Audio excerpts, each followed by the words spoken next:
What if I told you that the more you chase his attention, the more he emotionally disappears? Maybe you're tired of always hitting the same invisible wall. You try to connect, you try to understand, but no matter how much you give, it feels like he shuts down, like you're talking to someone who built a fortress inside himself.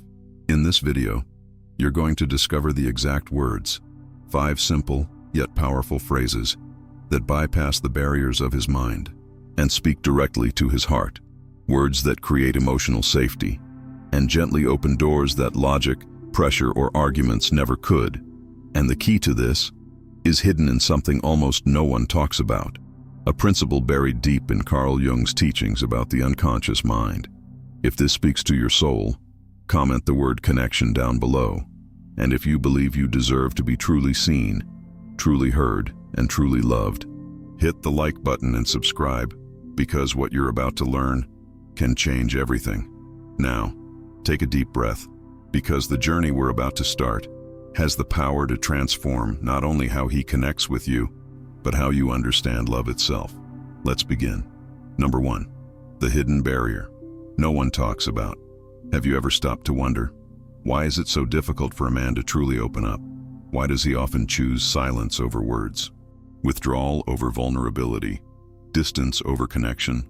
Why is there an invisible wall between what he feels and what he dares to express? It's not that he doesn't feel. It's not that emotions don't exist within him. Quite the opposite. Inside, there is a vast, complex, and often chaotic inner world, a landscape filled with fears, longings, doubts, wounds, and desires that he himself may not fully understand or even dare to visit. But life, society, and often his own upbringing taught him one dangerous lesson. Your emotions are not safe. Your vulnerability is not welcome. From a very young age, he learned that being open, being transparent, being fragile, comes at a cost paid in rejection, humiliation, or the silent disapproval that lingers in glances and unspoken judgments. Little by little, word by word, experience by experience, he built walls made of pride, of silence, of self-sufficiency, walls that once served to protect, but now, without realizing, serve to isolate. Perhaps you've seen it, the way he avoids certain conversations, how he deflects with humor, how he becomes distant when emotions surface, or how his eyes darken when the conversation reaches places he's not ready to visit. This isn't about weakness, no, it's about survival. It's about the unconscious need to shield himself from a world that has rarely shown him that his emotions are safe, that his inner world deserves to be heard, seen, and embraced. Carl Jung once said, "People will do anything, no matter how absurd, to avoid facing their own souls." And this is precisely what happens. The unconscious builds prisons, not because it wants to, but because it believes that hiding is safer than being seen. And yet, beneath this armor, beneath the silence, there is a man who yearns to be understood, a man who longs for the rare feeling of being seen, without judgment, without pressure, without the suffocating expectation to be anything other than simply himself. But here lies the paradox. The more he protects himself, the more invisible he becomes to those who truly care, and the more invisible he feels, the more he strengthens the very walls that keep him from what he secretly desires the most: genuine connection, safe intimacy, the freedom to be real. It's not a conscious choice. He doesn't wake up and decide to shut you out. It's an ancient, unconscious mechanism, forged by years of silent wounds, unspoken fears, and invisible scars. This is the hidden barrier no one talks about. A barrier built not of stone, but of silence, not of iron, but of unspoken expectations. And now, you are standing before that wall, watching, wondering, feeling the weight of the distance, and asking yourself, is there a way in? The answer is yes, but it doesn't come through confrontation. It doesn't come through demand, pressure, or insistence. It comes through the subtle, powerful, invisible language of emotional safety. When you learn to speak to his unconscious, when you understand the keys that unlock the silent doors of his inner world, everything begins to change.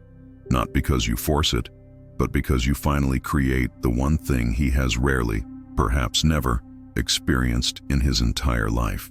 A space where it is safe to be fully, unapologetically human. Number 2, the silent cry beneath his strength.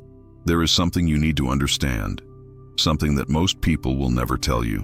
Behind the image of strength, behind the controlled words, the rational mind, and the steady posture, there is often a silent cry, a voice that was silenced long ago, not because he wanted to silence it, but because the world taught him that silence was safer than vulnerability.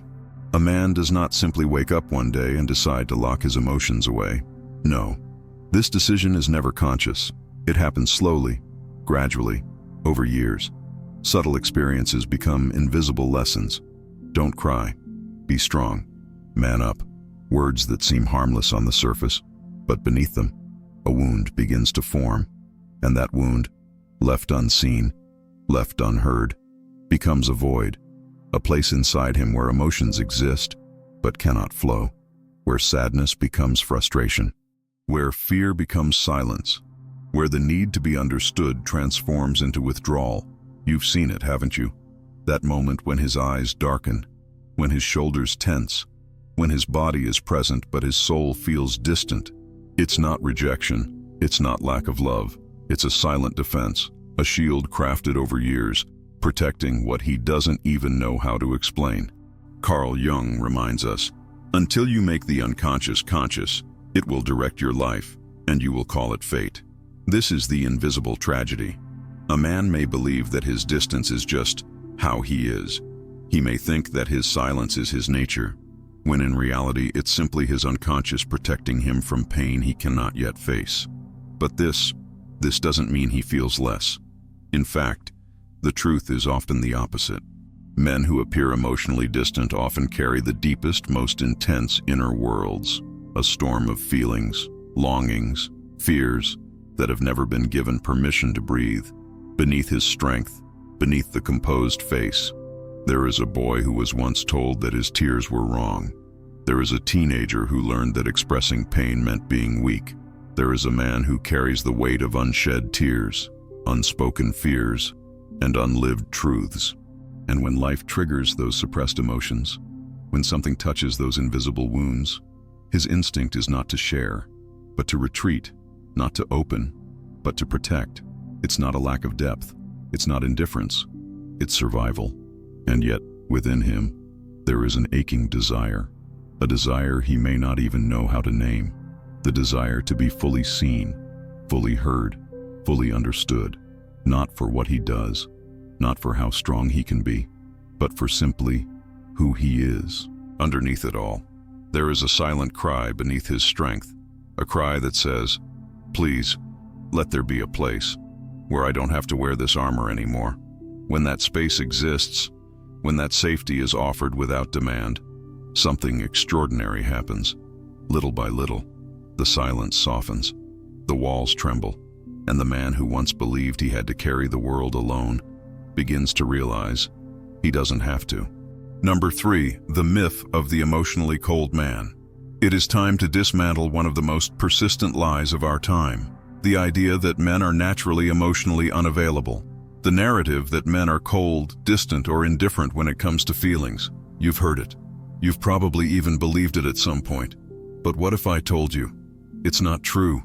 This belief is not a truth of human nature.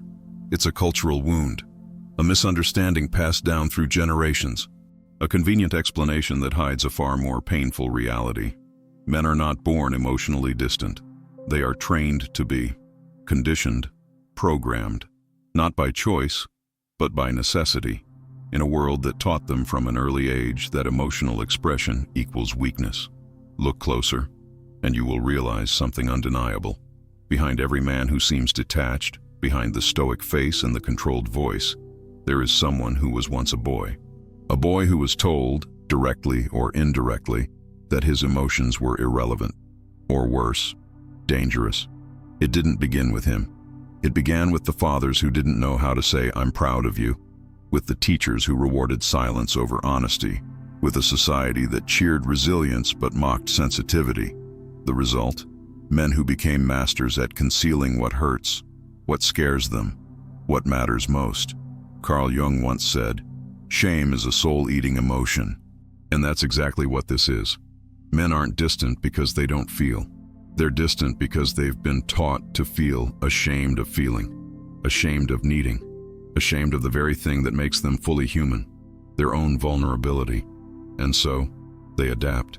They become what the world demands: providers, protectors, problem solvers, logical, rational, dependable. But in the shadows of these roles, a deep part of them remains exiled, the part that longs to be nurtured, to be understood, to be loved beyond their utility, beyond their performance, beyond the facade of strength. This isn't emotional incapacity. It's emotional self-preservation. It's the mind's brilliant, if tragic way of saying, if I cannot be safe in my vulnerability, I will survive without it. And yet, this survival comes at a cost paid in disconnection, in loneliness, in the subtle, chronic ache of knowing that no one truly sees what lives beneath the surface. A man may have friends, success, achievements, but feel profoundly unknown. When you truly understand this, when you see the myth for what it is, everything changes. You stop interpreting his distance as rejection. You stop assuming his silence means indifference, and you begin to see, with new eyes, the human being beneath the mask. Because the truth is, emotional availability isn't something he lacks. It's something that was hidden, buried, suppressed, waiting for the right conditions to come alive again. Number 4, the unconscious language of safety. There is a language that goes far beyond words, a language that the conscious mind cannot fully grasp, but the unconscious understands instantly. It is the language of emotional safety. And when it's spoken, not with the mouth, but with presence, tone, and intention, something extraordinary begins to happen. Most people believe that communication is about what is said, but the truth is, the deepest parts of the human psyche do not respond to logic. They respond to energy, to atmosphere, to the subtle cues that signal whether it is safe to open or necessary to close. A man's unconscious is always listening not just to what you say, but to how you say it, how you look at him, how you hold space for him when silence takes over. His nervous system, finely attuned through years of learning to survive in a world that rarely felt safe emotionally, is always scanning for one thing. Am I safe here? Safe to be, not what I perform, but who I am beneath it all. Carl Jung said, "The most terrifying thing is to accept oneself completely." And yet, that is exactly what the unconscious longs for, even when it fears it the most. When a man feels emotionally unsafe, his entire being shifts into protection. It's not a decision, it's reflex. His words become shorter, his tone sharpens, his presence fades. He withdraws, not because he doesn't care, but because the unconscious mind has learned that silence protects better than exposure. But the opposite is also true. When emotional safety is present, his defenses soften, not because he forces it, but because his nervous system finally receives a message it has rarely heard. You are safe. You are not judged. You don't have to fight. You don't have to run. And here is the paradox. The more you try to force him to open, the more he closes. The more you demand words, explanations, emotions, the more his unconscious retreats into silence. Because pressure communicates danger, but presence communicates safety. When you become that presence, when your energy says, "I am here and you are safe with me," something profound begins to unfold. His mind may resist, his habits may pull him back to silence, but beneath that, his heart starts to listen. His walls, so long guarded, begin, slowly, almost imperceptibly, to tremble, because the unconscious doesn't respond to pressure, it responds to permission. Permission to be imperfect, permission to not have the answers, permission to not always be strong. And that is the invisible language that opens doors words alone never will. A language that transcends logic and speaks directly to the very core of who he is. Number 5, phrase 1. It's safe to be honest with me. There are words that don't just communicate, they liberate. Words that bypass the mind and go straight to the heart, or deeper yet, straight into the unconscious. It's safe to be honest with me. Few phrases hold as much power and as much healing potential as this one. When you speak these words, you are not offering a demand. You are offering a sanctuary, a place where the unspoken becomes speakable, where the invisible becomes visible, without fear of judgment or consequence. This is not a command that insists, "Tell me what you feel." It's an invitation, an open door, a whisper that signals to his nervous system, "You don't have to protect yourself from me." For most men, honesty has never felt truly safe. Not emotional honesty, not the honesty that reveals fragility, doubt, sadness, confusion, or fear. Why? Because for years, perhaps his entire life, honesty was met not with understanding, but with correction, dismissal, mockery, or punishment. So his unconscious learned, honesty is dangerous. Silence is safer. Carl Jung wrote, "Where wisdom reigns, there is no conflict between thinking and feeling." Yet for many men, this harmony has been broken. They were taught to trust thinking, logic, control, but feeling became foreign territory, a place filled with risks, a place where they were never taught how to navigate. And so, when you say, "It's safe to be honest with me," you are not just speaking to the man in front of you. You are speaking to every part of him that has ever been told, "Hide." You are offering something that very few have ever offered him in his entire life, a space where truth does not lead to pain, but to freedom. Do not underestimate the power of these words. They carry an energy that transcends language. But remember, their power is not only in the sound, it is in the consistency of your presence, the softness in your eyes, the absence of judgment in your silence. It's not about coaxing him into sharing. It's about making it clear, without pressure, that the door is open, that when he's ready, his truth will be received not with correction, but with care, not with resistance, but with reverence. And slowly, almost imperceptibly, something within him begins to shift. The tension softens. The inner walls loosen. The unconscious starts to wonder, what if, this time, it really is safe? This is how emotional intimacy begins, not through force, but through safety, through the simple, and yet radical, permission to be honest. Number 6, phrase 2, "I'm not here to fix you, just to understand you." There is a moment, often invisible to the eyes, when a man feels the unspoken expectation to be fixed, to be analyzed, to be repaired. It's subtle, but the unconscious feels it, and when it does, something within him begins to close. Throughout his life, he has been conditioned to believe that his worth is directly tied to his ability to solve, to provide, to perform. So when his emotions surface, raw, uncertain, fragile, the last thing he needs is to feel like yet another problem that needs to be solved. And this is where the power of this phrase becomes undeniable. "I'm not here to fix you, just to understand you." These words carry a weight capable of dissolving walls that logic could never break. They speak to his deepest fear, and simultaneously to his deepest desire, the fear of being reduced to a project, and the longing to simply be as he is. Carl Jung once said, "The shoe that fits one person pinches another. There is no recipe for living that suits all cases." This truth echoes profoundly here. Emotional experiences are not mechanical problems with linear solutions. They are landscapes of the soul, unique, complex, sacred. When you say, "I'm not here to fix you," what you are really offering is release. Release from the invisible pressure to be perfect, composed, or emotionally neat. And when you follow with, "I just want to understand you," you are extending an invitation so rare, so precious, that his entire nervous system registers it instantly. You mean, I don't have to fight, I don't have to explain, I don't have to perform. This is the space where transformation begins. Not through correction, not through analysis, but through the pure healing power of being understood, without agenda, without judgment, without the suffocating need to fix what was never broken, just unseen, unheard, unvalidated. But this phrase demands congruence. It cannot be spoken as a tactic, but as truth. Because if your presence carries the subtle energy of expectation, if it hints at, "I'll accept you once you change," the unconscious feels it and the walls go back up. When delivered with sincerity, with softness, and with the humility of someone who knows that understanding is the highest form of love, this phrase becomes alchemy. a turning point, a sacred bridge between isolation and intimacy. It's not about fixing. It never was.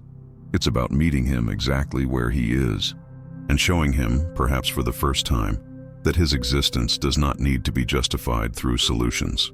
That being seen, truly seen, is, in itself, the beginning of healing. Number 7, phrase 3, what you feel matters to me. There is a kind of wound that doesn't bleed. A wound formed not from what was done, but from what was ignored. From the times he tried to express, only to be dismissed. From the moments when his emotions were met with silence, correction, or indifference. A wound made of the painful message that his feelings were irrelevant, inconvenient, or simply too much. That is why this phrase holds a transformative power few truly comprehend. What you feel matters to me. These words are not just heard by the ears, they are absorbed by the soul. They carry the power to undo years, sometimes decades, of unconscious conditioning that whispered to him, "No one really cares about what you feel." Carl Jung once said, "The greatest tragedy of the family is the unlived lives of the parents." This observation speaks directly to the generational patterns passed down silently, where emotional suppression became a survival strategy, a rule taught without words. And so, many men became experts at living outside their own emotional worlds, disconnected from what they truly feel, because no one ever showed them that their emotions mattered in the first place. When you look him in the eyes and say, "What you feel matters to me," you are not offering comfort. You are offering revolution, a disruption of the old narratives that said, "Your value is in what you do, not in who you are." You are affirming something the world rarely does, that his inner world deserves space, attention, and care. This phrase is not about solving anything. It's about presence. It's about communicating. I see you. I hear you. You don't have to justify your feelings. They are valid, simply because they exist. And when this truth is spoken, not only with words, but with the embodied energy of genuine care, the impact is immediate. His nervous system starts to relax. His guard lowers, not because he is asked to lower it, but because it finally feels safe to do so. But this cannot be performed. It cannot be used as a tool to manipulate openness. It only works when it's real, when it comes from a place within you that sincerely believes that his emotional world is as important as his actions, his achievements, or his silence. When he hears this, not just with his ears, but with every cell of his being, something long dormant stirs. The part of him that has felt invisible begins to breathe again. Because, perhaps for the first time, he feels the weight of a truth he had long forgotten, that his emotions are not a burden, but a bridge toward connection, toward healing, toward being fully, undeniably human. Number 8, the invisible key, language that opens hearts. There is something profoundly sacred about the moment when a man realizes he no longer has to carry the weight of pretending, no longer has to live imprisoned by the belief that his silence is safer than his truth. This realization does not come through confrontation, pressure, or demands. It comes through something infinitely more powerful, presence woven into words. When you say, "Take your time, I'm not going anywhere," you are offering more than patience. You are offering stability in a world that has often felt unpredictable. You are quietly saying, "You are not a task to be completed. You are not a problem to be solved.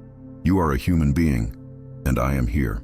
When you whisper, "I value what's real, not what's perfect," you are dismantling the invisible chains that tied his worth to performance. You are telling the parts of him that have always felt unseen, "Your truth is safe here." Carl Jung once said, "The meeting of two personalities is like the contact of two chemical substances. If there is any reaction, both are transformed." And that is exactly what happens when emotional safety is offered with sincerity. Not only does he transform, but so do you, because real connection does not flow in one direction. It's an alchemy that reshapes both souls. But there is something vital to understand. These phrases are not magic spells. They are not tricks designed to open someone like a lock. Their power comes from the place they are spoken from your willingness to be a safe place. Not temporarily, not conditionally, but consistently, because a man who has spent years, perhaps a lifetime, surviving through emotional self-protection, does not surrender that armor overnight. It happens slowly, carefully, gently, one moment of safety at a time. And as this safety becomes a lived experience, something profound unfolds. His words become softer, his presence more open, his gaze less guarded, not because you forced it, but because for the first time, his nervous system, his unconscious mind, and his very soul begin to trust that there is finally a space where he can exist in wholeness. This is the invisible key, a key made not of pressure, but of presence, not of demand, but of permission, a key that does not force doors open, but instead waits, patiently, until the person on the other side realizes, I can open this because I am safe. And when that happens, something beautiful occurs. The space between two souls becomes sacred ground, a place where masks fall, where armor dissolves, where silence transforms into understanding, and where isolation finally gives way to connection.